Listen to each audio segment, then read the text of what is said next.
Donc, une bonne journée à tous. Bienvenue, frères et sœurs de l'Église en chemin et tous les autres qui, par hasard, tomberaient sur cette communication ce matin. Donc, on est dimanche le 9 juillet de l'an 2023 à la publication, la prédication de l'Église en chemin pour aujourd'hui. Donc, on a choisi de faire une célébration en virtuel ce matin en remplacement ce qu'on fait habituellement en après-midi à notre église à Montréal, mais c'est que il y avait une petite problématique d'horaire avec les propriétaires du lieu qui fait que on a voulu rendre ça le plus simple possible. On s'est dit on va se réunir en virtuel exceptionnellement aujourd'hui. Donc, je précise, une prédication d'une quarantaine de minutes tout au plus, suivie d'une quinzaine de minutes de Zoom en rencontre Zoom avec le lien habituel pour les membres de l'Église. On va revenir sur la prédication, l'autorité spirituelle. On a choisi cette thématique-là, fait 2, 3 semaines qu'on traite de ça, donc peut-être que parmi vous, il y en a qui auraient quelques commentaires, quelques ajouts à donner. On va vous demander de faire ce cours, étant donné qu'on ne veut pas faire le Zoom trop longtemps non plus, étant donné qu'on est le dimanche matin, il fait beau, et puis on ne veut pas étirer ça plus longtemps que nécessaire. Donc voilà pour cette ouverture. Donc on souhaite évidemment une bienvenue aux membres de l'Église en chemin, mais à tous les autres également. On a des frères et des sœurs en Europe qui nous écoutent. On vous salue également. C'est une occasion de le faire. Donc voilà. Lettre de Paul aux Romains, on est à la séance 92, on est dans Romains 13 et il est question d'autorité depuis plusieurs semaines et on m'a demandé d'aborder la question d'autorité spirituelle, mais bien que ce n'est pas la thématique de Romains 13, les versets 1 à 7, je l'ai dit beaucoup, là, c'est l'autorité séculière, ce sont les gouvernements. Et dans ce contexte-là, l'apôtre Paul nous recommande de leur être entièrement soumis aux magistrats. Ils sont des ministres de Dieu pour exercer la justice. Évidemment, on a vu qu'il y avait des points de rupture aussi à cette forme d'autorité-là. On n'obéit pas à tout et à n'importe quoi. Tout ce qui est vraiment clairement contraire à la loi de Dieu, pas la loi de Dieu d'après nous, mais la loi de Dieu d'après l'Écriture, évidemment, peut amener des points de rupture à cette relation, cette soumission.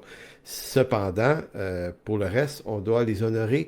Et je précise, avant d'en dire plus, c'est qu'il ne nous est pas demandé de juger leurs conditions morales et éthiques.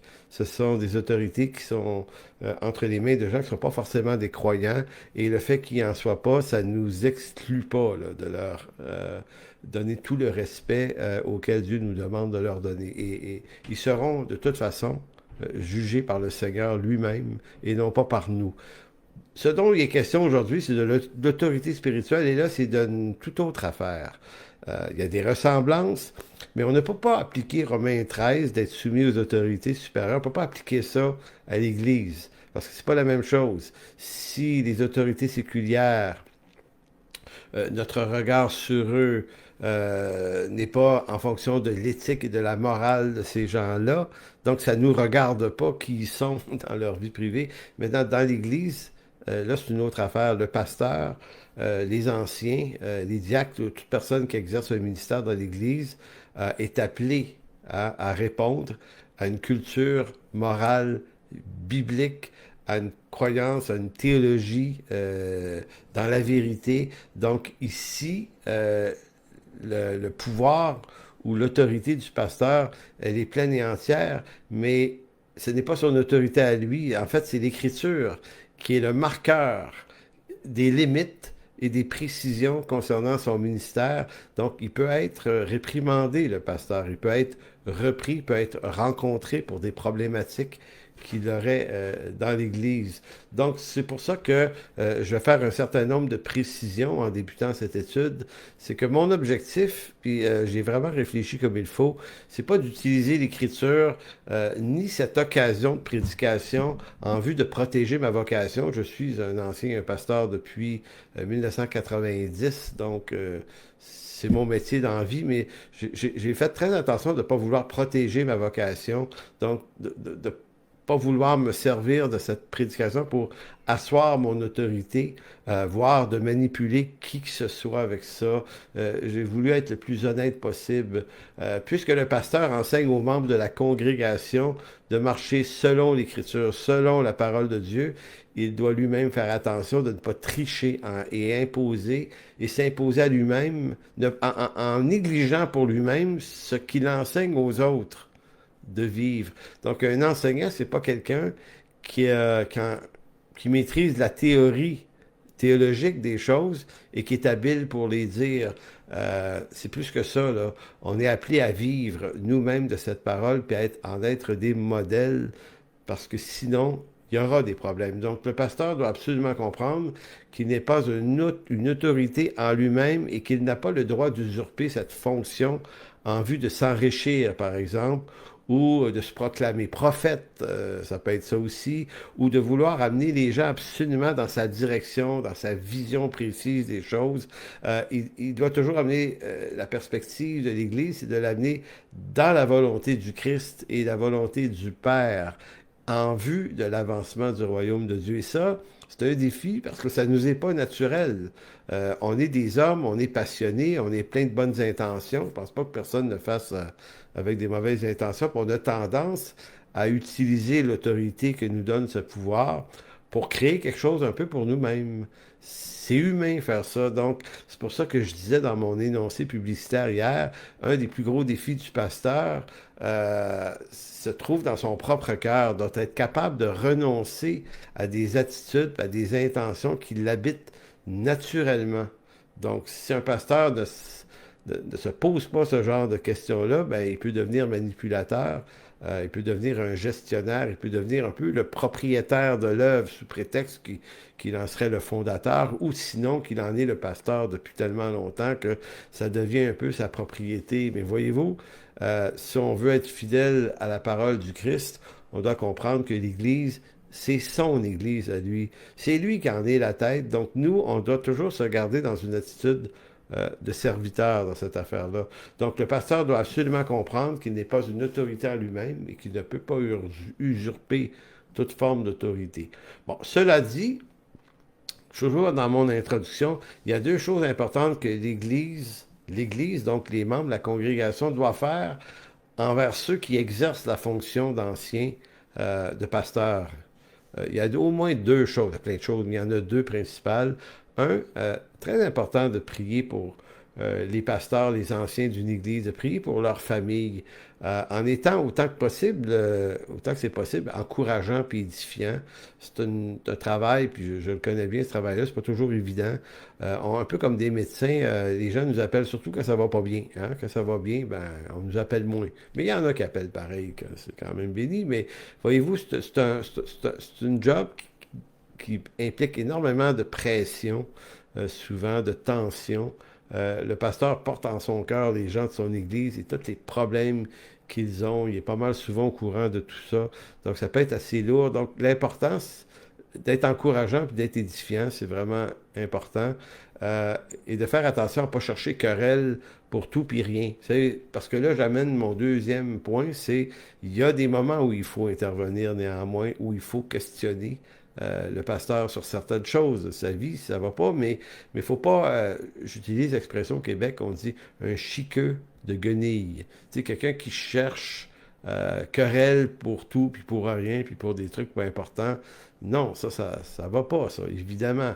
Donc, premier point, c'était ça, être encourageant et édifiant. Le deuxième point, le pasteur peut être repris.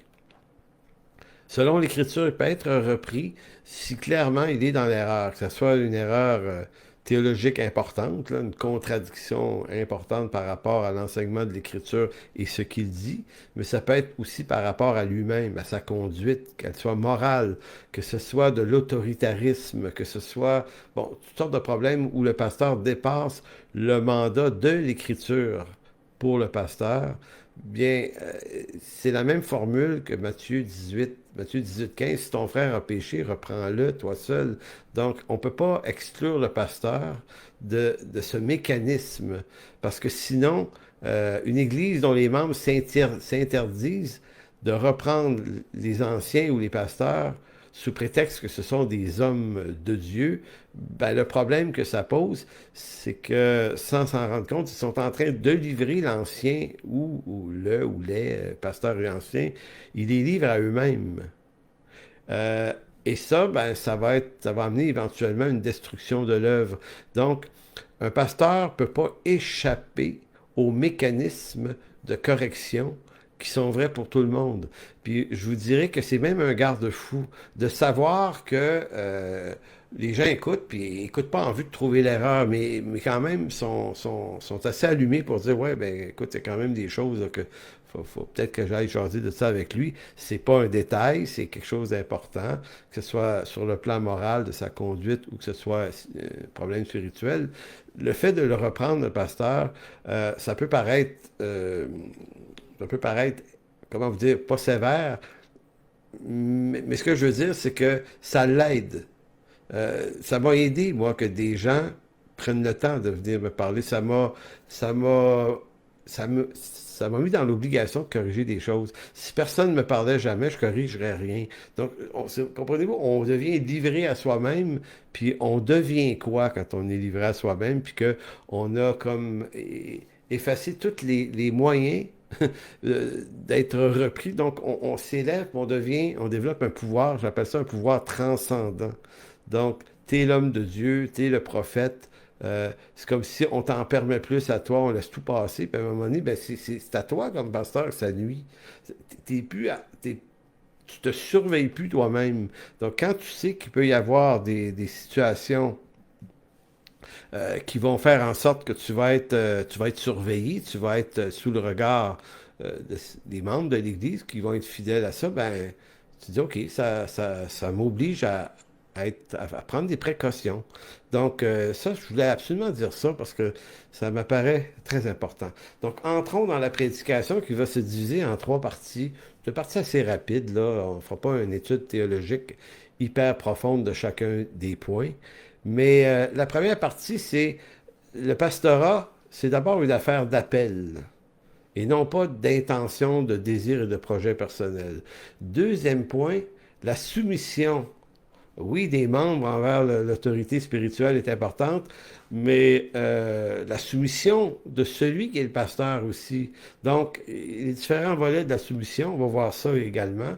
Et troisième point, la sévérité de Dieu pour celui qui est appelé. Donc, celui qui est appelé au pastorat ou à être ancien euh, désire une excellente œuvre, comme dirait Paul, mais attention, on va voir tout à l'heure, il y a quand même un jugement qui s'attache à cet appel. Donc, si vous voulez bien tourner dans 1 Timothée 3, 1 à 7. Donc, en 1 Timothée 1, 3 à 7, l'apôtre Paul va dire, cette parole est certaine. Donc, en d'autres mots, c'est pas sujet à des interprétations particulières. Si quelqu'un aspire à la charge d'évêque, il désire une œuvre excellente. Il faut que l'évêque soit irréprochable, mari d'une seule femme. Je ne vais pas m'étendre sur la question du pastorat féminin ici, mais je veux quand même, juste au passage, rappeler que ma conviction personnelle est assez claire là-dessus. Le pastorat et le rôle d'ancien, c'est un rôle qui évolue à des hommes. Je sais qu'il y en a qui pensent autrement, mais l'Écriture ne pense pas autrement. Vous en avez une preuve. L'apôtre Paul avait dans son esprit qu'il s'agit bien d'un homme puis qu'il s'agit d'un mari. Et là, il y a plein d'autres textes. On va pas là, mais je voulais quand même le dire en passant. Donc, il faut que l'évêque soit irréprochable. Retenez le mot irréprochable ici parce que il y a quand même son importance. Mari d'une seule femme, sobre, modéré, réglé dans sa conduite, hospitalier, propre à l'enseignement. Il faut qu'il ne soit ni adonné au vin, ni violent, mais indulgent, pacifique et désintéressé. Il faut qu'il dirige bien sa propre maison et qu'il tienne ses enfants dans la soumission, dans une parfaite honnêteté, car si quelqu'un ne sait pas diriger sa propre maison, comment prendra-t-il soin de l'Église de Dieu? Il ne faut pas qu'il soit un nouveau converti, de peur qu'enflé d'orgueil, il ne tombe sous le jugement du diable. Il faut aussi qu'il reçoive un bon témoignage de ceux du dehors afin de ne pas tomber dans l'opprobre et dans les pièges du diable. Donc, vous voyez qu'à deux reprises, l'apôtre Paul mentionne les pièges du diable. Ils sont effectivement nombreux. Donc, on ne fait pas une exégèse du texte. Je voulais simplement vous lire ce texte-là pour montrer que les exigences, elles sont nombreuses et que si quelqu'un aspire à cette charge ou se croit appelé, euh, Il ne doit pas simplement suivre son propre cœur et les intentions, les élans du cœur. Il y a des exigences. Il doit lui-même reconnaître par ces textes-là, s'il les rencontre, ces textes-là, puis il doit faire évaluer ça autour de lui. D'ailleurs, c'est l'idée que le pastorat n'est on ne s'appelle pas soi-même. Généralement, ça se passe que c'est d'autres qui nous appellent. Donc, nulle part dans ce texte, il est dit que celui qui est appelé à la charge d'évêque, c'est le mot évêque, mais souvent qu'on traduit par ancien ou pasteur, puis là, encore ici, là, on ne rentre pas dans la potentielle polémique de l'usage des bons termes. Ici, il s'agit d'un épiscope. Hein? Bon, lui, là, il désire une charge, mais nulle part dans le texte, il est dit qu'il doit la ressentir. Parce que souvent, les gens qui vont là vont dire, j'ai ressenti cet appel très, très fort dans mon cœur. Maintenant, ça se peut que tu ressentes cet appel-là dans ton cœur, mais c'est pas ça qui est l'indicateur de ton appel. Parce que ressentir des choses dans nos cœurs, là, il y a toutes sortes de circonstances dans la vie, là, où on ressent toutes choses, toutes sortes d'émotions. Quand on se fait couper en voiture sur une autoroute, il se passe beaucoup, beaucoup de choses dans nos cœurs aussi dans ces moments-là. Donc, il faut faire attention à ça. La convoitise de ce titre, de cette fonction, est aussi un piège du diable qui entraîne plusieurs personnes à se donner ou à chercher par ce titre-là de l'importance par l'usage d'une panoplie de titres. Donc, quand on a absolument besoin de se faire appeler pasteur, tu sais, dans notre Église, on est deux anciens, on est deux co-pasteurs, deux co-anciens, puis on ne demande pas aux gens de nous appeler pasteur. Il y en a qui veulent le faire, c'est pas un problème, là. Mais je veux dire, on ne signe plus pasteur Réal Gaudreau. Moi, j'appelle Réal Gaudreau pasteur ensuite. C'est le nom d'une fonction. C'est important, c'est pas mon nom, ça, pasteur. Je m'appelle Réal Gaudreau, moi, je m'appelle pas pasteur. Non, si les gens veulent m'appeler pasteur Gaudreau, le problème, c'est pas grave. Mais moi, j'ai besoin de savoir que ma charge, c'est pas juste un titre.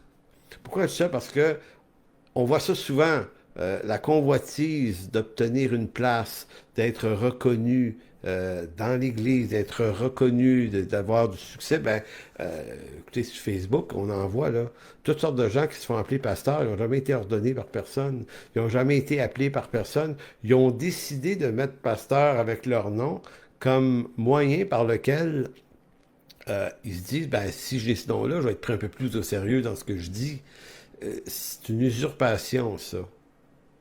Il y en a qui se font appeler prophètes, il y en a qui se font appeler apôtres, prophètes à la puissance 2.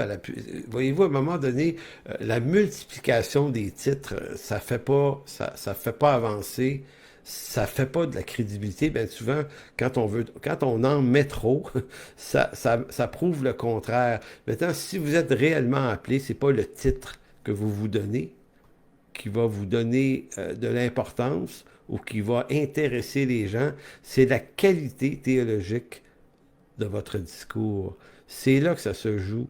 Le succès, si on peut parler de succès dans cette tâche-là, ça vient de la qualité de ceux qui exercent cette fonction. À quel point ils le font avec sérieux, avec zèle, avec profondeur. C'est ça qui est vraiment important. Donc, d'un couvert à l'autre de la Bible, une des choses les plus constantes est que personne ne peut s'appeler lui-même à l'œuvre de Dieu. Ça, là, c'est vrai depuis Adam. Adam n'a pas décidé d'exister, c'est l'appel de Dieu à l'existence qui fait que Adam et Ève sont là. Mais après ça, là, regardez l'Écriture. Noé n'a pas décidé de construire un bateau. Dieu appelle Noé à construire un bateau. Abraham ne s'est pas appelé lui-même à devenir le chef ou le père d'une grande et belle nation qui est Israël. C'est l'appel de Dieu. C'est Dieu qui lui dit dans Genèse 12 de quitter sa patrie. Vous avez la même chose avec Moïse. Et d'ailleurs, on reconnaît souvent les meilleurs leaders, les meilleurs pasteurs, par des hommes qui l'avaient justement pas dans leur cœur. Et Moïse en est un exemple. Souvent, c'est ceux qui n'ont pas tout à fait envie d'y aller qui vont être les meilleurs parce que c'est pas une convoitise pour eux. D'ailleurs, aller vers vers l'appel du pasteur, ça va être même un renoncement à d'autres choses qu'ils auraient pu faire de cette vie, des fois avec des meilleures conditions, des meilleurs salaires. Donc, j'ai souvent remarqué que ceux qui avaient moins envie d'y aller ont été souvent les meilleurs serviteurs de Dieu, alors que ceux qui le désiraient trop, absolument, c'était discutable. Donc, comme je vous disais, Abraham ne s'est pas appelé lui-même, Moïse ne s'est pas appelé lui-même. David, le roi, on est allé le chercher dans un champ, là, lui, là, il était en train de garder des brebis, il aspirait pas à devenir un roi, et tous les prophètes de l'Ancien Testament, c'est exactement la même chose. Ils sont appelés par Dieu, souvent au détriment de leur intention personnelle. Idem pour les apôtres de Jésus-Christ, même chose. C'est Jésus qui va les chercher. L'apôtre Paul il y a eu cette vision sur la route de Damas. Donc ça, c'est une constante dans toute l'Écriture. Et c'est pour ça qu'on ne peut pas s'auto-proclamer quoi que ce soit si ça dépend juste des désirs de notre cœur. On le sait, si on est appelé, ça va être par le regard des autres. Ça va venir des autres. Ça va venir de nos autorités. Ça va venir de notre Église. Qu'on nous demande si on veut monter à cette charge.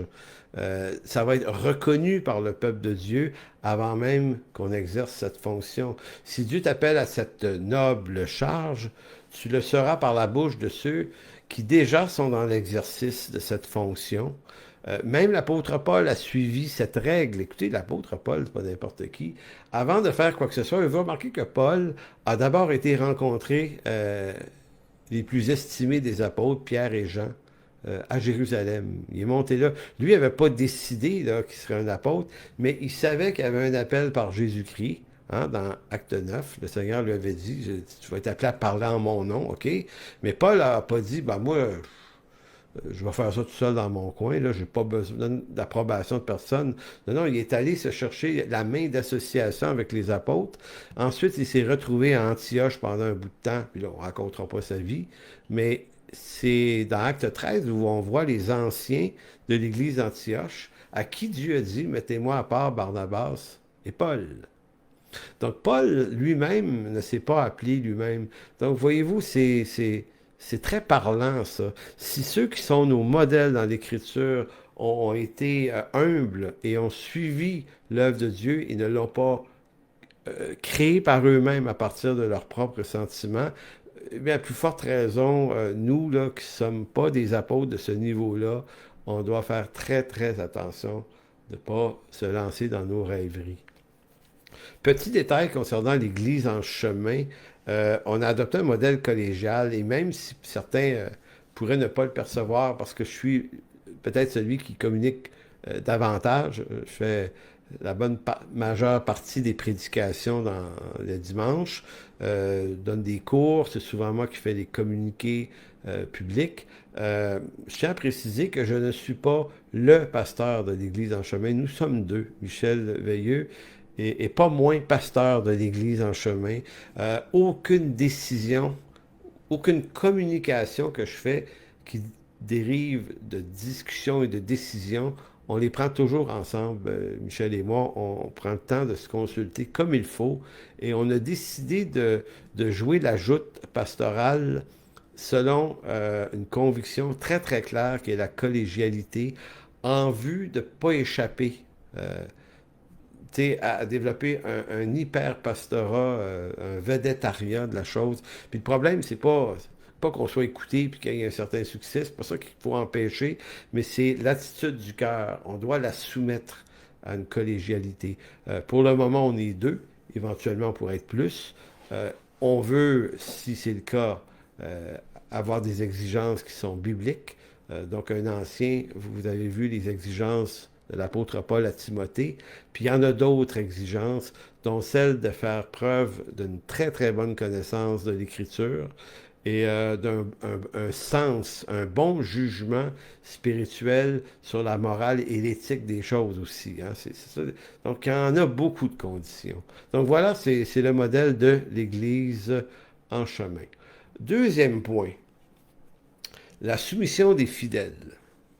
Évidemment, l'Écriture demande aux fidèles de l'Église d'être soumis aux anciens aux pasteurs et à ceux qui dirigent, évidemment, mais je l'ai dit tout à l'heure, c'est pas du même niveau que Romains 13. Romains 13, l'état moral des gens qui sont là n'est pas à être jugé par nous et l'Église, ils seront jugés par Dieu, alors que l'état spirituel et moral des anciens des pasteurs, à qui on doit soumission, elle, est beaucoup plus nuancée. À la différence de la soumission aux autorités séculières, la soumission aux anciens comporte plusieurs conditions qui ne doivent pas être ignorées des fidèles et des pasteurs. Si la soumission aux autorités séculières relève d'aucune condition morale ni spirituelle de leur part, sinon l'insoumission à leur autorité dépendrait de si ils dépassent ce que j'appelle, moi, les points de rupture, là. Autrement, on leur doit soumission. Or, la soumission et le respect qui est dû aux anciens relèvent d'une série de conditions qui sont énumérées dans l'Écriture. Donc, c'est pas aux pasteurs ni aux anciens à faire la liste des conditions. L'Écriture, c'est elle qui fournit pleinement et clairement cette information. Donc, on doit faire très attention. Le mot que je vous ai dit de retenir tout à l'heure concernant Timothée, chapitre 3, c'était l'évêque doit être irréprochable. Inépileptos, le mot grec ici, se dit de celui dont le témoignage de vie ne porte pas ombrage à la vérité de l'Évangile, ni sur le plan du contenu théologique, mais ni sur le plan de son éthique morale. Donc, c'est pas juste une affaire de connaissance spirituelle, c'est dans toute sa conduite. Il doit être irréprochable. Donc, ça fait peur, ça. Moi, j'ai souvent là, passé des années, des fois, à avoir des doutes sur moi-même, tu sais, parce que quand on comprend la hauteur des exigences, on comprend que c'est une grâce extrême d'être appelé à ce ministère-là. Oui, c'est une grâce, mais on ne peut pas juste être léger dans notre conduite et se dire, ben, la grâce de Dieu va devenir le glaçage fourre-tout là-dedans, puis c'est pas grave comment on se conduit. Non, c'est important. L'apôtre Paul qualifie avec beaucoup d'importance les standards. Donc, c'est pour ça que faut être appelé. Puis même quand on est appelé, la grâce de Dieu va toujours rester extrêmement importante pour être capable de poursuivre ce témoignage pastoral. Donc, comme Jess se dit de celui dont la vie ne porte aucunement ombrage à la vérité de l'Évangile, tant sur le plan spirituel, théologique que moral. On parle ici d'un homme qui maîtrise son cœur, son caractère, qui a du zèle pour Dieu, qui aime la compagnie des gens, propre à enseigner la parole de Dieu avec justesse. Et il va faire des erreurs, le pasteur, c'est sûr, sûr, sûr. Maintenant, il va faire des erreurs en rapport avec les exigences de sa fonction. Maintenant, que fait le pasteur quand ça arrive? Ben, il doit reconnaître son erreur. En d'autres mots, plus que tout le monde, le pasteur doit être un modèle d'humilité que si il s'est trompé ou il a péché ou quelque chose, il doit pouvoir le reconnaître. Absolument. Et réparer. S'il ne peut pas faire ça, ben, à mon avis, il n'est pas propre à cette fonction parce que c'est ça la vie chrétienne. C'est comprendre, saisir, vivre une relation avec Dieu, des fois se tromper, tomber, passer à côté, se relever, demander pardon. C'est tellement ça le quotidien d'un croyant que ça ne peut pas être le quotidien aussi de ceux qui enseignent. L'Écriture affirme que ceux qui exercent cette charge doivent être traités avec un double honneur. 1 Timothée 5,17. Écoutez bien ce texte, c'est très intéressant. 17 à 21, 1 Timothée 5, que les anciens qui dirigent bien soient jugés dignes d'un double honneur. Qu'est-ce que ça veut dire ça? On va le voir. Surtout ceux qui travaillent à la prédication et à l'enseignement, car l'Écriture dit, tu n'emmuselleras point le bœuf quand il foule au grain, et l'ouvrier, mérite son salaire. Commençons juste par ce point-là. Le double honneur, selon beaucoup de spécialistes de ce texte-là, parlent de salaire. Pourquoi? Parce que le verset 17 dit « Jugez digne d'un double honneur, surtout ceux qui travaillent à la prédication, car l'Écriture dit « Tu n'emmuselleras point le bœuf quand il foule au grain, l'ouvrier mérite son salaire. » Donc pour beaucoup, c'est pas juste des honneurs verbaux, puis l'honorer au sens de l'élever, là, des niveaux d'autorité, de super-homme de Dieu, parce que souvent on le voit comme ça. Sauf qu'il semble que le texte parle plutôt que l'ouvrier qui travaille dans l'Église à la prédication mérite un salaire. Donc, c'est l'honneur et serait davantage de cette nature-là. Le deuxième point, versets 19 et 20, ne reçoit point d'accusation contre un ancien si ce n'est que sur la déposition de 2 ou 3 témoins. Qu'est-ce que ça nous dit, ça? Ben, c'est qu'on peut recevoir. Ça ne dit pas de ne pas en recevoir, mais de ne pas en recevoir si ce n'est sur la déposition de 2 ou 3 témoins. Donc, ici, l'exhortation est intéressante autant pour le fidèle que pour l'ancien, le pasteur lui-même. Ça donne aux fidèles de dire, oui, il y a une possibilité d'intervenir, mais attends une minute, si c'est juste un truc à toi personnel, euh, puis c'est pas un péché ou une défaillance, qui nécessite l'intervention de 2 ou 3 témoins. En d'autres mots, ça nous ramène à Matthieu 18 aussi. Donc, c'est pour ça que je disais plus tôt, l'ancien et le pasteur ont un traitement qui est sensiblement le même que tous les fidèles. Matthieu 18, 15, la discipline, ça peut les impliquer. Ça, c'est le premier point, verset 19. Verset 20, ceux qui pêchent, reprends-les devant tous afin que les autres aussi éprouvent de la crainte. Maintenant, ceux qui pêchent, on a souvent pensé que ceux qui pêchent étaient les anciens. T'sais, ne reçoit pas d'accusation contre un ancien si ce n'est sur la déposition de 2 ou 3 témoins. Ceux qui pêchent seraient, si effectivement l'ancien est pris en faute et sur la déposition de 2 ou 3 témoins il est reconnu coupable, reprends-les devant tous. On dirait qu'on a tendance à penser ça, mais ceux qui pêchent sont ceux qui accuseraient les anciens sans raison valable, sans disposition de 2 ou 3 témoins. C'est pas la même chose. Et le texte, là, quand on le regarde comme il faut, on comprend que Paul voulait dire, vous ne pouvez pas vous amuser à juste parler dans le dos des pasteurs et des anciens pour tout puis pour rien comme ça. Donc, il y a comme quelque chose d'assez sacré ici. Mais, par contre, s'il y a quelque chose d'important, euh, avec des témoins, c'est quelque chose de grave, là, ça peut être apporté à l'ancien en question, et lui, il doit suivre le même processus que tous les autres. S'il ne veut pas se repentir, bien là, on va un peu plus loin dans la mise en discipline. Mais vous voyez, ici, là, c'est un peu un texte qui nous donne des leviers de retenue, mais des leviers de possibilité d'exercer une certaine sanction. C'est pour ça que ceux qui pêchent, reprends-les devant tous, ben, c'est ceux qui n'auront pas respecté ce mécanisme-là. Paul dit, eux autres, reprends-les devant tous, parce qu'on doit faire attention à la manière avec laquelle on va traiter et juger une situation qui concerne un ancien. Donc, vous voyez, c'est assez intéressant. Un dernier petit point là-dessus, le cycle de la soumission. On doit soumission aux anciens, c'est assez clair dans l'Écriture, évident, mais par contre, ceux qui exercent la charge pastorale ne sont pas en eux-mêmes une autorité finale, mais doivent se regarder comme étant dans un cycle de rapport de soumission à Christ, qui est le Seigneur, qui est la tête de l'Église. Donc, il y a des principes qui sont importants dans l'exercice de l'autorité spirituelle. Et je ne vous ferai pas tourner dans 1 Samuel, mais il y a dans 1 Samuel ce que j'appellerais, si on dit que l'Écriture fait autorité, ben une personne qui est en position de direction, est-elle elle-même une personne soumise aux autorités séculières, notamment? Tu sais, si un pasteur, lui, est tout le temps en train de déblatérer contre les gouvernements et les autorités, pour moi, là, ça le dérobe de sa autorité spirituelle parce qu'il commet un péché en faisant ça, d'une part. Mais aussi, a-t-il un historique de respect de l'autorité envers les autorités spirituelles? Vous voyez ici? Euh, Quand on remarque David, et je vais juste prendre son exemple à lui, le roi David, avant d'être roi, est un homme qui était profondément soumis à Dieu, mais pas seulement à Dieu, mais aussi à son père. Il gardait les troupeaux de son père dans des champs, en transhumance à l'époque, et c'est là qu'on est allé chercher, et on ne lira pas le chapitre 17 de 1 Samuel, mais si vous avez le temps, vous irez lire ça.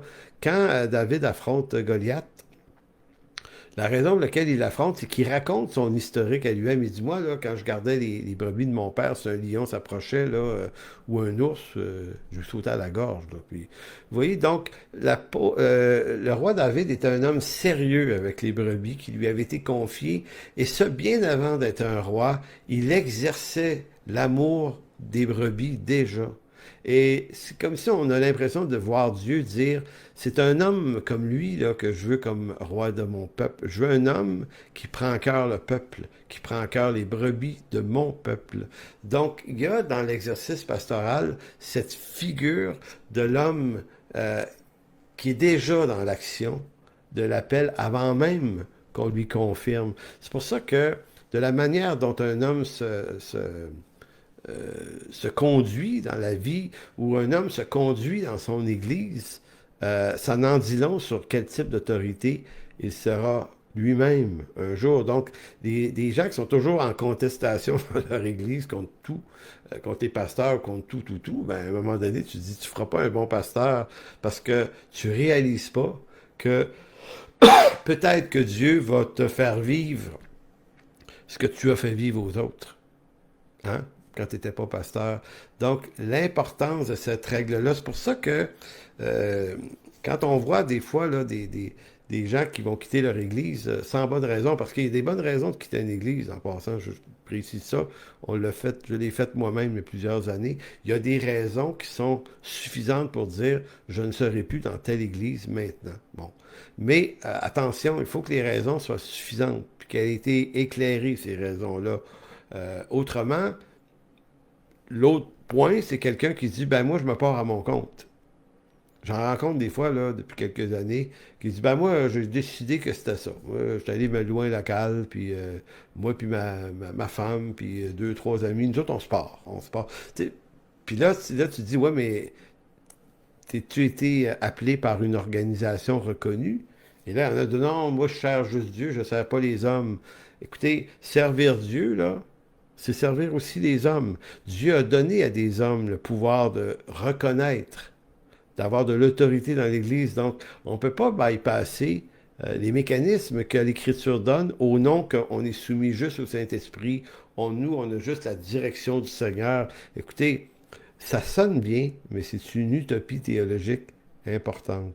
Donc, si on est porteur du titre et de pastoral et ancien, il faut que ça suive un appel de Dieu qui soit reconnu par des personnes qui sont en autorité de le reconnaître et qu'on n'a pas eu besoin de se battre soi-même pour acquérir cette fonction. Je vais aller vers le dernier point de cette étude. J'en ai pour 6-7 minutes maximum. La sévérité de Dieu envers celui qui est appelé.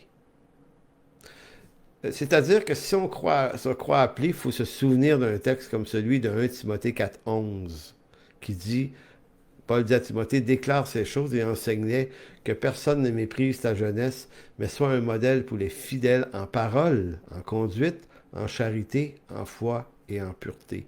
Vous voyez? Il faut que tu sois un modèle pour les fidèles. Donc, être un modèle, c'est être vu.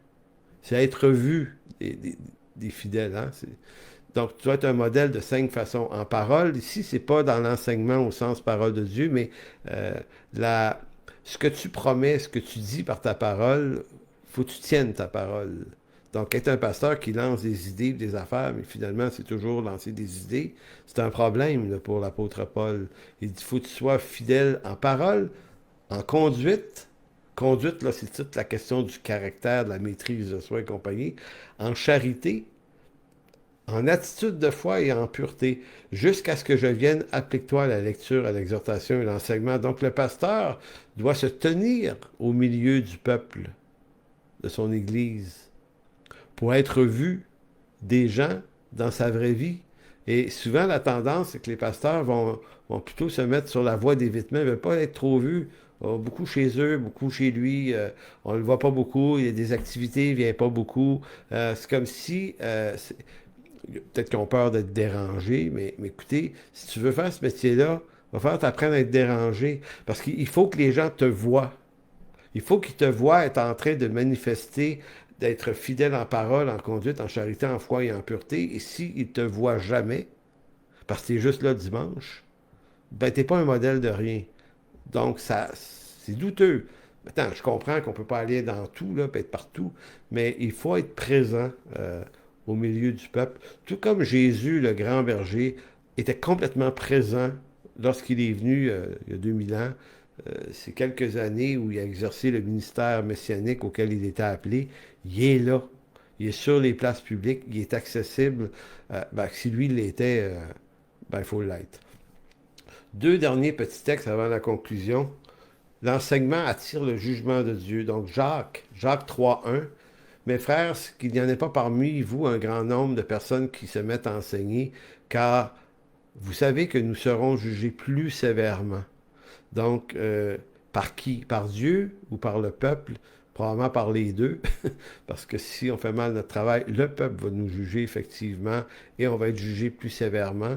Mais c'est peut-être aussi devant Dieu. C'est une tâche qui implique d'être, en d'autres mots, redevable à Dieu davantage parce qu'on parle en son nom. Et je dirais ceci, là, quand on prépare une prédication, quand on étudie, quand on enseigne, faut pas y aller selon notre propre lecture des choses, mais il faut de la théologie, il faut de la formation, il faut de l'herméneutique pour apprendre à maîtriser dignement la droiture de l'Écriture. C'est l'Écriture qu'on enseigne et non pas ce qu'on pense de l'Écriture.